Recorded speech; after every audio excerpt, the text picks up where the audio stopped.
Today I'm going on a ride with Rowan Barrett. This guy has 2,300 KOMs on Strava. He can drop pros on any climbs. And today he's going to kick my ass uphill and we're going to learn about him. Let's go.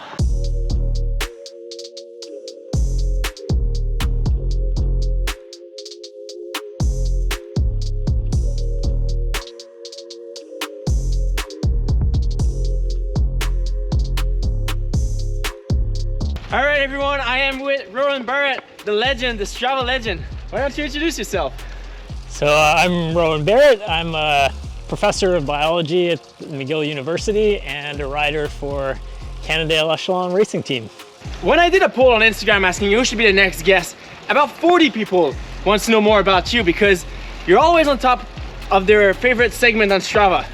Can you tell us more about your Strava KOM hunting? And yeah, I love Strava. It's a lot of fun to use. I mostly use it to explore areas I haven't been to before. Got it. I can use the segment explorer function to find nice climbs, and then I build routes around that.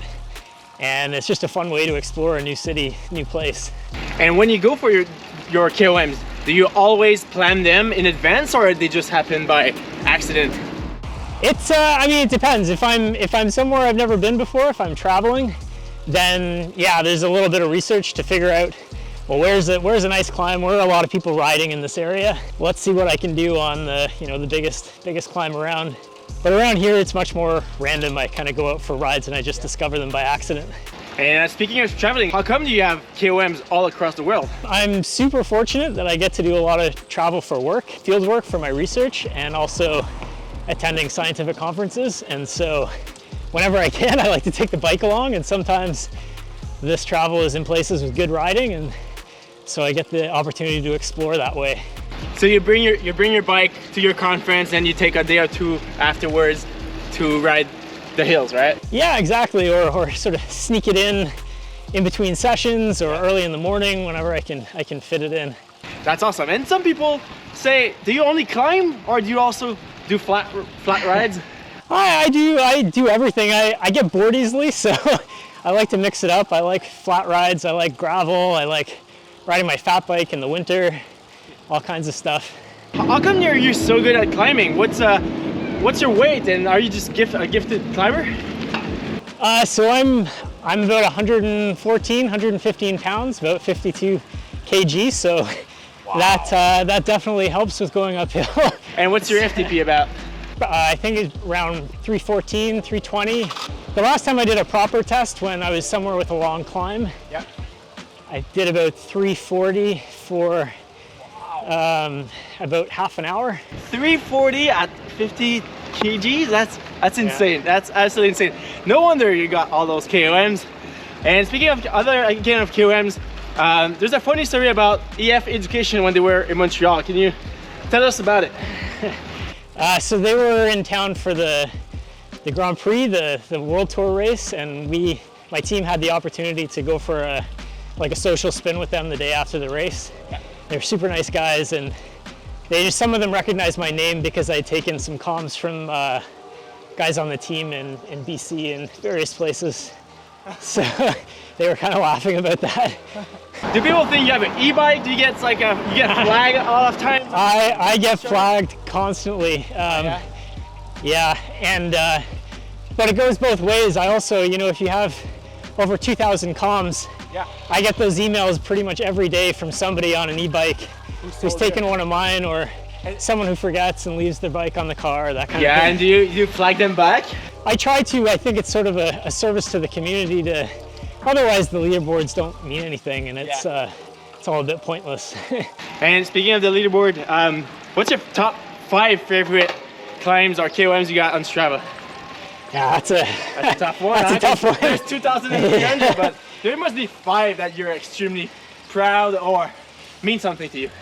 So Mount Fuji.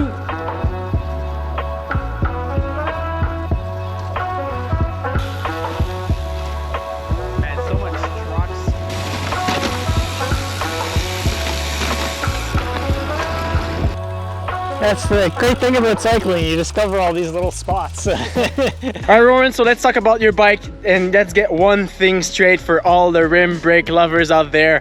Do you ride rim brake or you ride disc brake? I ride rim brake on my road bike, at least. Yeah. I've got nothing against discs, but on my road bike, I've got the rim brakes for now, and I mean they're fine. I really don't ride this bike in mucky conditions very often. On my cross bike, I've got discs and I love them. Yeah. And on my fat bike, but for this, it's like this is really a climbing dedicated bike, and I'm more concerned with going fast uphill than anything else. So. Yeah. That's what it is. Yeah.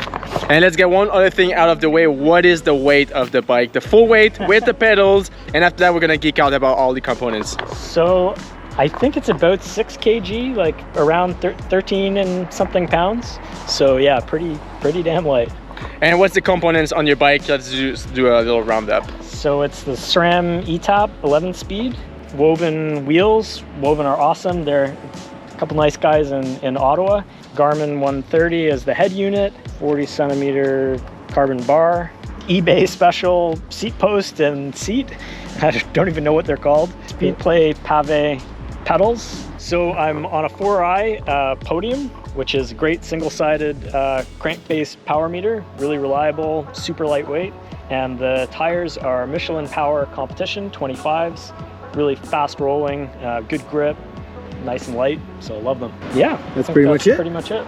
Well, it does look super light and it does look like the perfect bike for your needs. Because I travel a lot, it's another reason why the rim brakes are kind of nice for this particular bike. For travel, it's just, you know, it's not an integrated cockpit or anything like that. It's very easy to break this bike, put it back together, and also fix issues that might happen when I'm in the middle of nowhere traveling. So it's good for my needs. All right, so now the segment of the day. Can you give us a little bit more info about what effort are we gonna do today? Yeah, so this is, I think it's 1.8K at 8%. So pretty decent gradient. I mean, that's about the longest we can get in Montreal. I would love to have longer sustained climbs, but that's pretty decent for here. I think I got the KOM around 2014 and haven't done it since probably, so it'll be interesting to try it. I don't usually use the live segment thing, but I did do it today because I figured you might be interested if we get it or not on the spot. So hopefully that works, and we'll see. Perfect. Well, I gotta admit, I am pretty scared. I'm a decent climber. I'm not a top climber because I'm more of on the sprinter side. Holding your wheels is going to be a suffering for me. I'm going to go all out for the boys on YouTube, so you guys know that I'm not messing around when I'm trying to do big efforts here with the pros and the top guys. So great, let's roll to it. Titho, are you going to come and try to do the effort with us? Whoa, chill. I'm just here to film. I'm not going to try to climb. I'm definitely not a climber. Let's go to the start of the climb. And let's put the camera on the bikes and let's go.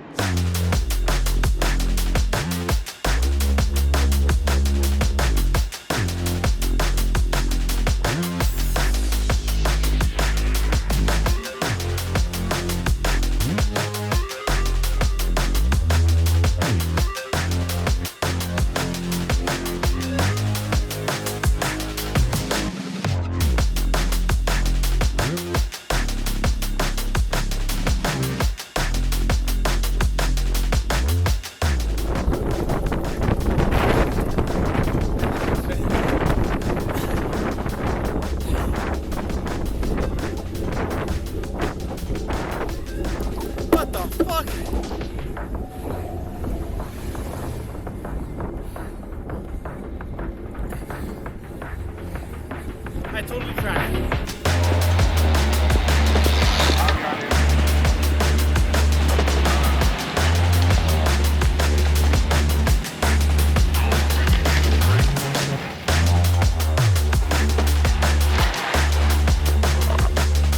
That was good.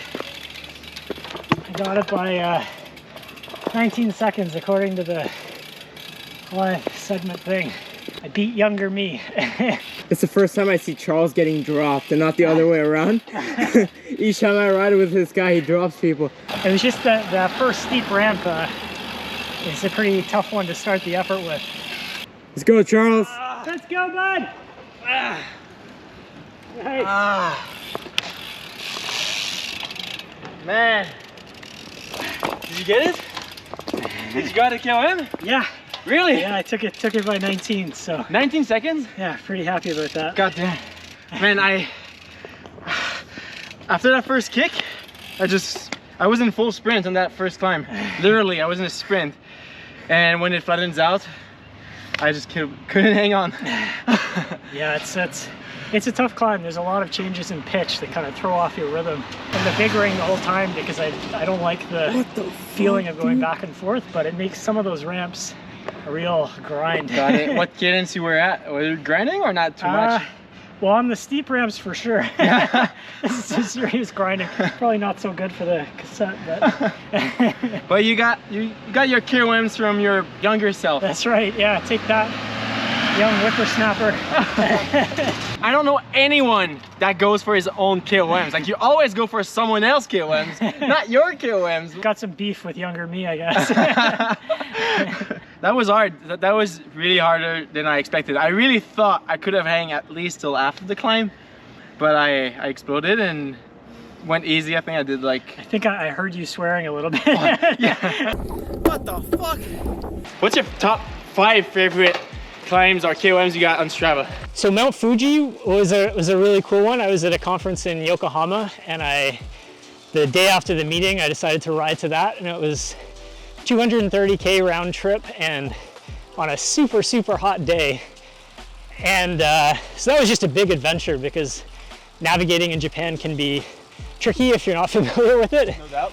And then doing a huge effort on a massive climb and then having to do over 100k to get home again. Mount Tam from Alpine Dam in California, that's just an absolutely gorgeous climb. You start from this dammed river on the mountain and then go along this ridge right next to the ocean. You end up on a summit that looks down over San Francisco. Yeah. It's been attempted by a huge number of people. So no doubt, like in probably hundreds of pros, right? yeah, And you still hold that one? yep. That's insane. Yeah, the riders in California are not slow, let's put it that way. Yeah, for sure. And I've heard you also had that KOM on Mont Ventoux, right? Where there's the Tour de France? Yeah, I had it on 2 of the 3 ascents up Ventoux, and that, again, it was squeezing that in. I was at a meeting at Montpellier, and so it was nice to fit that one in. Mount Seymour in BC. Yeah, Seymour. That's the biggest mountain on the North Shore. Yep. And I did that one just after my kid was born. We did a family trip there, and I was super sleep deprived. and so I was happy to get that one. Phil Gaimon then took it from me, and I haven't had a chance to go back and. Do you and Phil Gaimon have this rivalry online? No, I mean, he probably doesn't know who I am. I'm sure he does. I'm sure he does. I mean, he go for KOM all over the world, and you probably see your name all the time. So. Well, he took one of mine and he took J Peak from me. Yeah. Yeah. So then, for fun, I went back and took it back from him. Now another question I have is, why aren't you pro?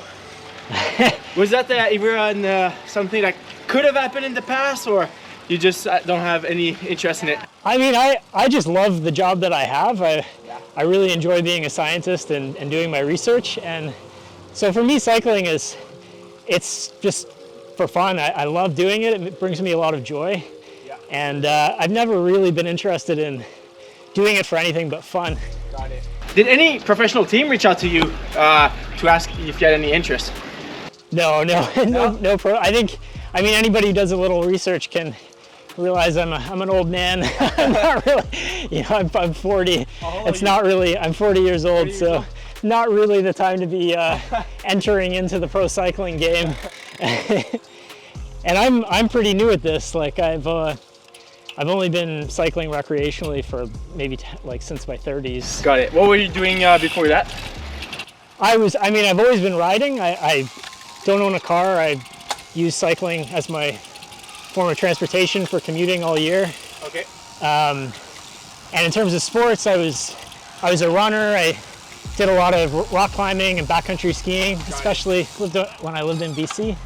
But this kind of road riding like this, it's only been maybe the last 10 years. Rowan, what's your thought on lead outs for Strava segment, and do you do them? No, I don't do them. I don't have a single KOM with a lead out, and I mean, people can do whatever they want, but it's sort of, to me, it kind of feels like it wouldn't be my KOM if I had a lead out. Like, the other person's name isn't there next to your time with you. And it's, so yeah, for me, I get more of a personal satisfaction if I've done it on my own, and I know that. So you don't have the KOM on Camilien-Houde, right? James stole it last year, right? Yeah, he set a absolutely blazing time, and that's going to be a tough one to beat. I'm going to really have to turn myself inside out for that. If I'm not even sure it's possible. He was just ripping along. Did you give it a try since you've done it? I haven't, to be honest. Yeah, it's hard to psych yourself up for that, and every time I do the climb recently, I notice the pavement is getting worse and worse. So I'm kind of waiting for them to pave it, because I feel like some of those bumps, they just completely destroy your speed. And when I think my fastest time is from a few years ago now, when the pavement was better, and I kind of like it to at least not be getting worse. Yeah. All right, Rowan, to wrap up this video, we have a few questions from on Instagram. So if you guys don't follow me yet, you're missing out on chances to ask cool guys some questions. So we have Aaron, very cool, who asks, how much awareness do you have on the segments? Are you using live segments or just ripping always? I almost never use live segments. I just sort of go as hard as I can from the beginning of the climb and hope for the best. You see, we have Lou Shalifu who asks, are you doing a lot of high intensity trainings, sprints for short climbs? I have no real structured training whatsoever. I just sort of go hard occasionally when the climb seems fun, and that seems to work like high intensity training, I guess. But we have GS who asks, you need to come on the North Shore to steal Adam Roberge and Piccoli KOMs. Actually, I was just there last weekend, right? Last weekend or a weekend or two ago, and I think I did actually take a few from those guys. And we have Titho on the other side here who asks, what's the secret, man? What's the secret? How do you do it? I mean, I'm light, and I guess I'm just lucky physiologically that my body seems to respond well to not a ton of training. I mean, I go very hard on KOMs, but my body seems to respond well to that. We have Sean who asks, which segment was the hardest you've ever done? Ooh. Well, you know, my fastest time on CH really did hurt. Yeah. I remember my teeth hurt. It's like every fiber of my body was hurting. And yeah, the legs aren't as young as they used to be, so. Pierre-Alexandre said, nutrition tips on and off the bike. Yeah, this is another one of these things where everybody asks about this, and I don't really have much no secret sort of recipe for success. I kind of eat my own food. I cook a lot of stuff myself, but I don't really watch what I'm eating. I don't have any sort of structured nutrition. I like my beer. I love a good IPA. Yeah. So, you know, I don't deprive myself of the stuff that I like. I think being happy with your food is good. Awesome. And we have Pierre Sanson from the Clan Knox who said, are you going to be racing at the Canadian Championship Master this year? Yeah, I don't know. If I can get my second dose and I'm not traveling, because we may be going to see family, then yeah, it'd be awesome. I'd love to do it, but it'll depend on a bunch of factors. Awesome. And we have Tristan with the best friend of the channel with the last question he always asks is, which one is your favorite dinosaur? I got a soft spot for the Stegosaurus. And actually, we've got a Gorgosaurus right outside my office in the Red Path Museum here in Montreal. If you want to check that out, it's really awesome. Awesome. Well, Rowan, it was a pleasure to have you rip my legs today. Thank you for sharing all of this into the channel today. Where can people find you on Strava and Instagram? Are you a bit Instagram type of guy? I do have an Instagram account. I'm not really a big social media user, so you can for sure find me on Strava. Perfect. So there will be links to your Strava in the comment and in the description down below. Guys, definitely check out, go like geek out on all these KOMs, and you'll be impressed, just like everyone is. Rowan, thank you so much, and I'm sure we're gonna get to ride together another time. Absolutely. Thanks a lot. This was fun. Thanks, and shout out to Titho for helping filming today. No problem. Titho, it's always a lot of fun. Watch out for him in the junior races this year. He's gonna crush it. Anything. Don't overhype anything. Guys, chill. I'm just getting started. I haven't done my first race yet, so chill. All right, guys, if you enjoyed this video, please don't forget, leave a thumbs up, subscribe if you aren't already. And my name is Charles, and I will see you on the road or into the next video. Peace.